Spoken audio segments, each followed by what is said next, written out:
Fala, gente! Como vocês estão? Temos vídeo novo, eu prometi, demorei, né? Mas estamos aqui com o nosso vídeo falando com vocês. Então, vou logo me apresentar. Para quem não viu o nosso vídeo de boas-vindas aqui do canal, eu sou Luiz Carlos Souza, sou médico veterinário, treinador de cães, também veterinário comportamentalista, e esse é o seu espaço aqui no YouTube para a gente falar sobre comportamento, sobre saúde animal, sobre tudo que envolve o universo dos animais, especialmente cães e gatos, mas estamos vendo a possibilidade de falar sobre outros animais, sobre outros pets, mas aqui vocês já devem ter visto nesse cenário diferente do outro, né? Então, tem aqui um gatinho, um cachorro e é sobre isso que a gente vai falar aqui, tá? Antes de qualquer coisa, você que está chegando agora, então já deixa o seu like nesse vídeo. Se não gostar do conteúdo, gente, tira o like. Ah, não gostei, não quero. Vai lá, tira o like, mas já deixa o like, porque às vezes vocês esquecem.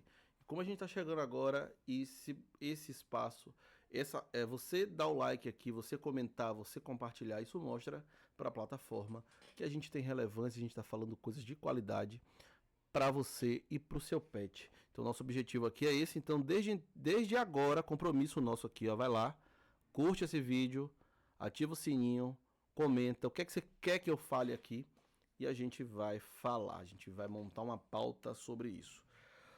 Hoje eu vou falar especialmente para tutores de cães reativos. A gente já falou sobre cães reativos em outros lugares, no YouTube ou no Instagram. Aqui no YouTube mesmo vocês podem achar conteúdos que a gente fala no podcast, no Voz da Estação, no programa Estação Pet. Depois eu vou ver aqui, ó, o link para colocar aqui embaixo para vocês acompanharem também o Estação Pet, né? A gente encerrou as atividades lá pelo Estação Pet, mas a gente continua aqui, vocês vão ver ainda vídeos com pessoas com a Vanessa, talvez, né? A gente vai ver aí uma forma, já estou fazendo o convite, Vanessa, no ar, aqui no YouTube, para você participar aqui com a gente de algum episódio. Então a gente vê se a gente leva essa estrutura para gravar externamente também, é uma vontade nossa. Hoje a gente vai fazer o raio-x da reatividade, né? Então, muitos tutores têm dificuldade de treinar o seu cão. Então, muitas vezes esse cão ele já tem um histórico bem complicado, né? A pessoa ela se frustra muito, é muito comum a frustração com tutores de cães reativos. Poxa, eu sempre dei muito amor, muito carinho para esse cachorro e ele morde as pessoas, ele agride as pessoas, né? Ele late. Então, gente, primeira coisa que a gente vai falar aqui sobre reatividade. O que é reatividade? A reatividade, às vezes você vai ter uma ideia errada sobre o que é um cão reativo. Muitas pessoas elas confundem a agressividade com reatividade, não é por aí, tá? Então, a reatividade ela é uma resposta, o animal reage a algo, né, de forma exacerbada. Então, esse animal ele poderia agredir, ele pode usar da agressão ou de comportamentos que a gente chama comportamentos agonísticos, né, que é o comportamento de para afastar aquela questão, aquela pessoa ou aquele animal que ele tem medo, ou aquele objeto também, tem muitos animais, né, que são reativos com alguns objetos, e ele vai usar da agressividade. A agressividade é uma resposta, mas não são todos os cães no universo da reatividade que vão utilizar da agressão. Tem muitos animais que vão utilizar, vão congelar. Esses animais eles vão ficar com medo, eles vão ficar paralisados, eles vão travar no passeio, né? Ou até aquele cão que chega no veterinário ou no setor de estética, ali no banho e tosa, ele vai deixar fazer tudo. E esse cão é o cão que mais sofre. Por quê? Ele é compreendido como o cão bonzinho, mas ele está imerso numa situação de medo e de ansiedade que ele não consegue lidar. Ele está em uma das últimas escalas de medo e ansiedade que a gente considera. Então, A gente tem muito que estudar, muito que entender quando a gente aborda um cão reativo. E muitas vezes eu tenho aqui mais ou menos 14 anos trabalhando com cães e trabalhando, atendendo também cães reativos, né? A gente tem aí um histórico de muitos cães sendo atendidos, que foram atendidos pela nossa consultoria. E é muito comum encontrar cães que já passaram por muitos treinadores. Esses cães já foram treinados com metodologias muito diferentes e que muitas vezes essa vontade do treinador ou até falta de conhecimento sobre o que ele está trabalhando levar o cão e o tutor a um prejuízo. O cão ele tinha uma escala de reatividade, de medo, de ansiedade, vamos lembrar desse embrião da reatividade aí, e com o tempo, esse cão, ele vai piorando. Nossa, mas como assim? O cão, ele tá tendo um treinamento e ele piora. Por quê? Porque muitas vezes etapas não são respeitadas. Às vezes esse cão, ele é colocando, e aí vai mais conceito. Esse cão ele é colocado numa situação de inundação, de imersão nesse medo. E esse cão ele vai reagindo cada vez pior. Ou às vezes esse cão até melhora, ele apresenta uma aparente melhora. Ele responde ao treino, mas de uma forma muito medrosa. Por quê? Porque foram utilizados muitas vezes ferramentas inadequadas, aversivas, punições em excesso, punições físicas. E esse animal ele acaba parecendo que ele está melhor, mas emocionalmente esse animal ele está destruído e a gente está falando de um quadro de desamparo aprendido. Depois, se vocês tiverem dúvidas, gente, sobre esses termos que eu venho falando aqui, vocês podem colocar aí nos comentários que eu vou falar um pouco, tá? Então, a gente tem uma questão com as pessoas que têm os seus cães e, nossa, dá amor, dá carinho, dá atenção, faz tudo pelo cachorro. O cão dorme com a pessoa, ele adora o tutor. Mas numa situação que o cão reage, numa situação em que ele encontra outro cão ou alguma pessoa que ele quer atacar, esse animal ele redireciona a agressão para o tutor. Isso acontece bastante. O termo é justamente esse, uma agressão redirecionada. É o momento em que esse cão ele está num momento emocional tão inconstante, tão fora de si, que ele vai redirecionar ou para outro animal contactante, que ele convive normalmente muitas vezes, mas durante esse passeio ele não consegue atacar um outro cão, ele ataca um cão que já convive com ele ou o próprio tutor, né? A pessoa que ele adora. E aí de forma rápida, inconsciente, muitas vezes, esse animal ele acaba atacando. E tem uma coisa que muitas vezes eu trabalho isso muito com o tutor. Treinar cães reativos não é só fazer comandos com esse cão, não é só ensinar esse cachorro, senta, deita, fica, ou exercício de relaxamento, foco e atenção, enfim, existe um repertório gigantesco de questões que a gente utiliza com esse cão.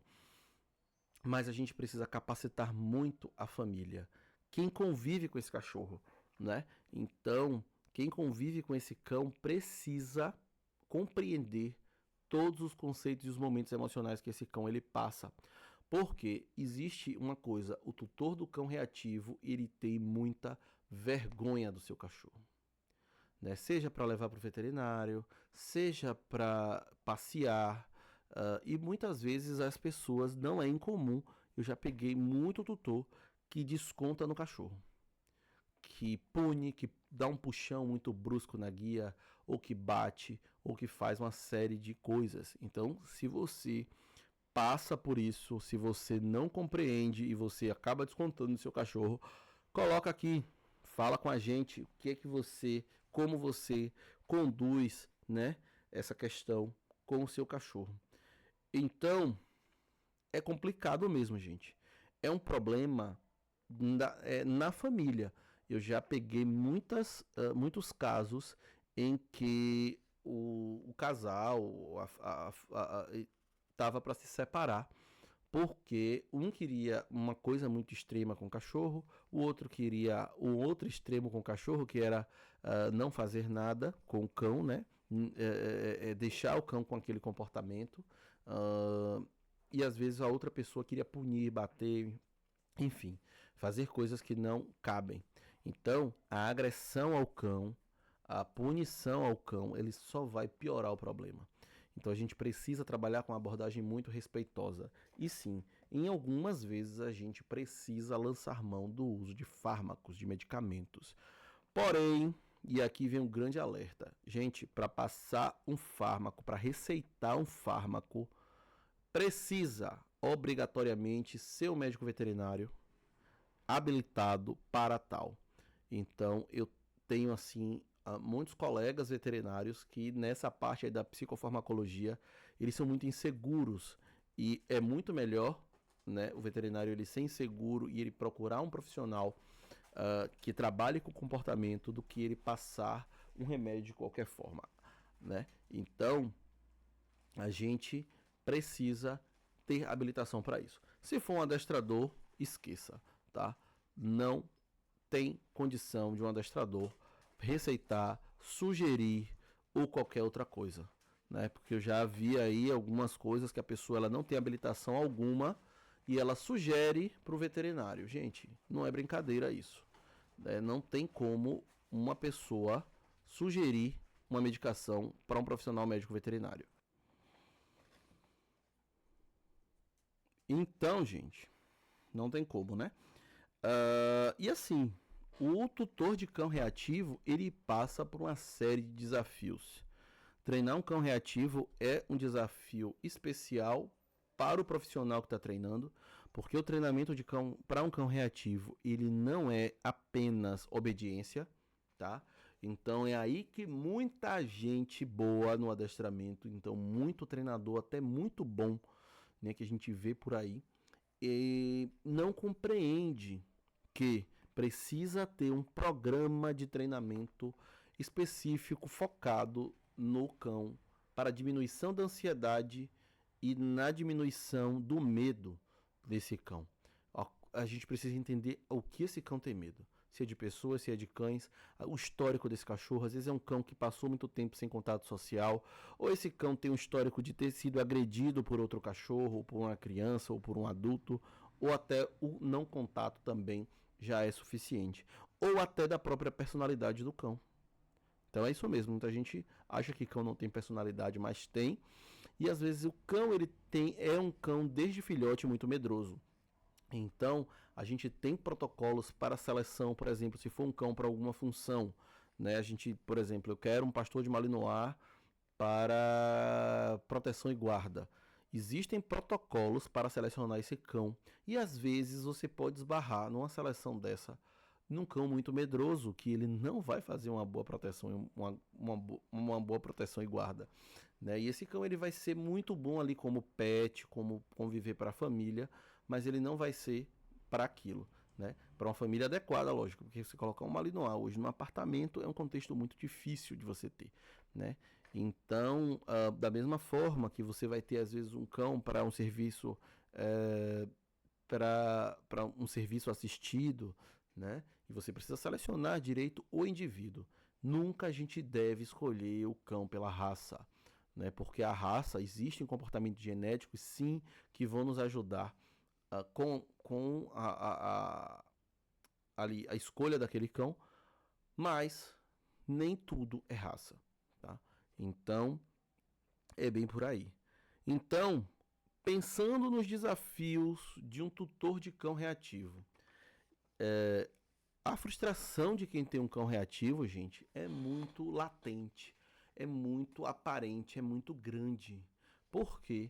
Porque essa pessoa, ela queria o simples com esse cão. Ela queria receber pessoas na casa dela, ela queria sair de um elevador sem ter conflito com seu vizinho.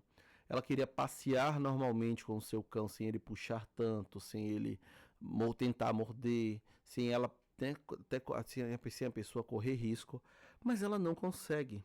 Então, primeira coisa é, procure um profissional que possa lhe ajudar. Eu vou tentar sozinho, isso aqui vai passar. Olha pra minha cara. Eu, Luiz, trabalho com isso há muitos anos. E deixar passar é, muitas vezes, deixar esse problema aumentar, né? Quanto mais tempo demora, mais tempo a gente vai precisar trabalhar para melhorar aquele comportamento. Então, uma coisa que a gente tem que ter na nossa cabeça: ninguém vai compreender o seu problema. O vizinho não vai compreender que o seu cão apenas late. O vizinho não vai compreender que o seu cão não vai morder ele, porque pode morder sim, tá?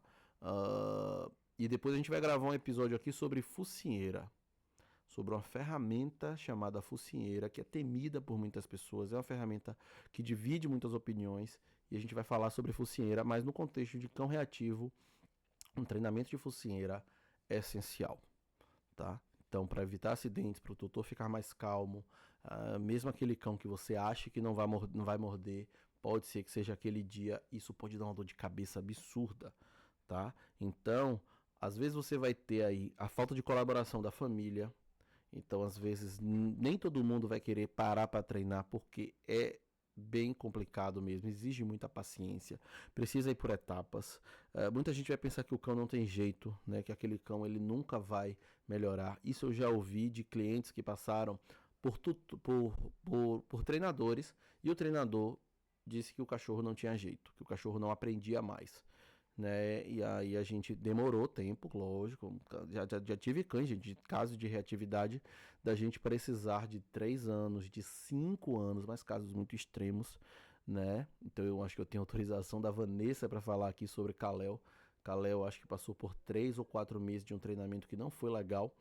E depois a gente conseguiu. Hoje o Kalel está maravilhoso, passeando, saindo. A gente ainda tem cuidados, a gente ainda segue uma linha de trabalho, mas Kalel já está há um tempo, há mais de um ano, já de alta, né? Então a gente precisou fazer manejo de fármaco correto, nos contextos corretos, uso contínuo, outras associações pontuais. E hoje ele não toma remédio, hoje ele segue uma vida de um cão normal, né? Com os treinamentos e com os cuidados, mas que precisou. Então, quando a pessoa tem baixa adesão da família, alguém tem que assumir por esse cão. Porque uma coisa que existe no treinamento de cães reativos é: você não tem escolha.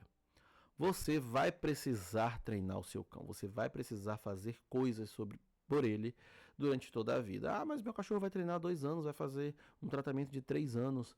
Mas por quanto tempo você planeja ter esse cão? E ele não tem direito de ter uma vida mais normal possível, de visitar locais, de ter contato com, né, às vezes com outras pessoas, receber você também, ter o prazer de receber pessoas na sua casa. Então, a gente tem que pensar isso, né, no médio e longo prazo da vida desse cachorro, né? Então, e tem muito essa questão de trabalhar o vínculo, né? A gente falou agora recentemente sobre a pessoa que desconta a sua frustração e a sua raiva no cão e às vezes usa de uma violência física. Tem que pensar, né, que a gente não é a favor de maus tratos. A metodologia que a gente deve seguir para tratar um cão reativo, ela deve ser isenta de qualquer forma de punição. É um tema muito complicado, né? E sim, eu não sei se eu posso nem falar isso aqui na plataforma, mas existe sim um protocolo que a gente precisa, o mais extremo com esses cães, do ponto de vista quando ele oferece risco. Mas eu vou lhe dizer, ao longo da minha carreira, e aí eu tô falando né, de cães que precisam ser eutanasiados ou sacrificados, né? Mas a gente não usa o termo sacrifício, mas o termo eutanásia, né, que é autorizado por veterinários. Mas assim, eu vou lhe dizer, na minha carreira inteira, atendendo hoje, a gente tem uma contabilidade, quase 500 famílias, a gente só recomendou, eu não consigo fazer, porque eu tenho um histórico de treinamento e de proximidade com esse cão, até hoje só 2 cães, porque realmente foram casos extremos, casos que ofereciam risco iminente à família, tá? Então, gente, se vocês quiserem saber mais sobre reatividade, se ficou qualquer dúvida, fala aqui, bota aí nos comentários, comenta, compartilha. Se essas informações forem importantes para você ou para alguém que você conhece, então a gente começa falando um pouco sobre reatividade aqui e depois a gente vai falar sobre temas complementares, o que vocês quiserem aqui. Beleza? Deixe seu like, seu joinha, curta, comenta, compartilha e vamos que vamos. Siga também no Instagram, Luiz Souza Vet. A gente vai voltar com as lives e conteúdos, reels, uma série de coisas também lá no Instagram. Valeu? Um abraço, até mais.